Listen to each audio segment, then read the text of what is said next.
And மீன் பார்த்தோம் அப்படின்னா சின்ன வகை மீன்கள், அதாவது நெத்தலி, சாலை, அப்புறம் நல்ல சுத்தமான ஏரிகள் குளங்கள்ல வளர்க்கப்படுற மீன்கள் எடுத்துக்கலாம்.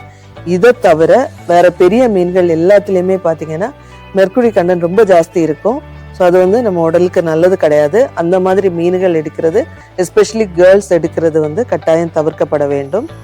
இதெல்லாம் வந்து நம்ம ஓரளவுக்கு பார்த்து நம்ம வந்து ஃபாலோ பண்ணோம்னா most of the reproductive issues and most of the physical illnesses வந்து வராமல் ஓரளவுக்கு நம்மளால வந்து தவிர்த்து வாழ முடியும். இப்போதான் எங்கள் டவுட்ஸ் எல்லாம் கிளியர் ஆகி ஒரு கிளாரிட்டி கிடச்சிருக்கு. ரொம்ப தேங்க்ஸ் மேம்.